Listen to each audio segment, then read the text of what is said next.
HarperCollins presents The Race to the Top, Structural Racism and How to Fight It, written and read by Nazir Afzal.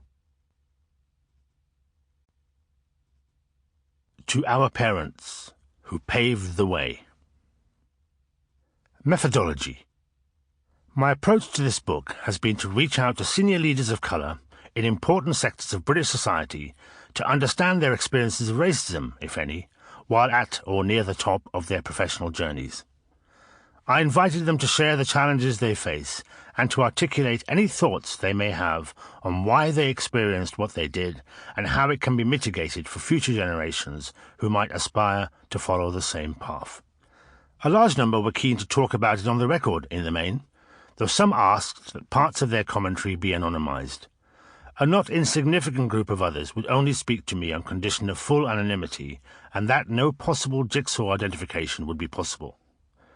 This proved very challenging because, in many sectors and professions, the number of senior leaders of colour is so small that it would be possible to identify them, or at the very least ensure that every one of these leaders, even those whom I had not spoken to, would fall under suspicion.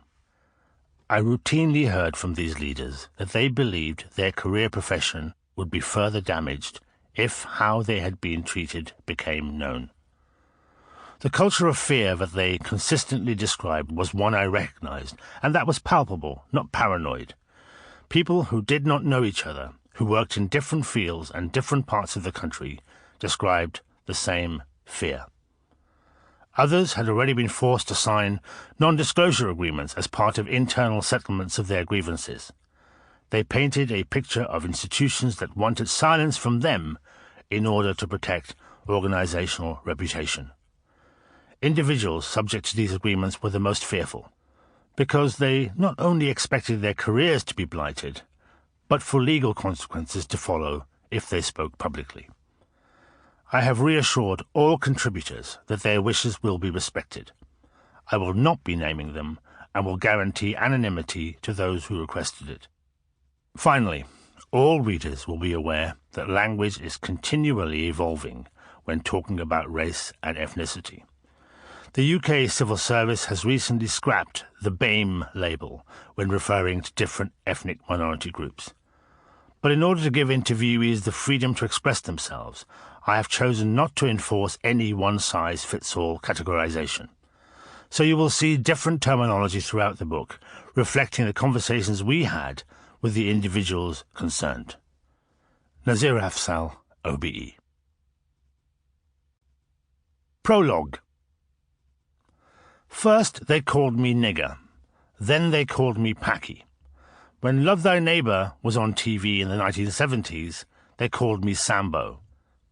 The kinder ones would say, "Oh look, it's Sammy Davis Jr.," after the only blackface on TV who often wore glasses.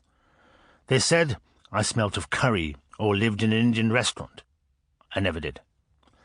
Dozens told me to go back to my country, but most of them could never decide what country or even continent that was.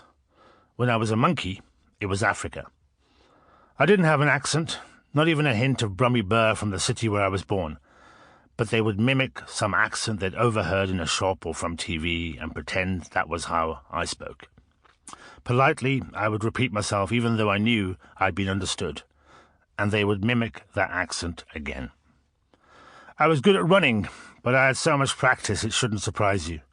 A lot of my generation of children of immigrants spent much of our childhood sprinting from one potential attack to another.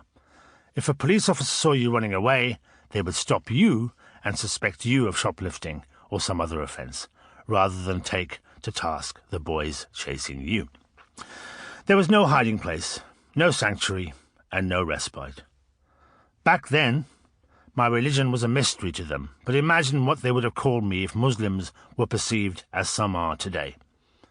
I had a loving upbringing, but once I left the safety of home, I often felt hateful eyes boring into me. My crime was possessing an offensive face. There was nothing I could do about it but run. When I share my formative experiences with people now, many assume it's ancient history, a rite of passage, or simply what happened Sample complete. Ready to continue?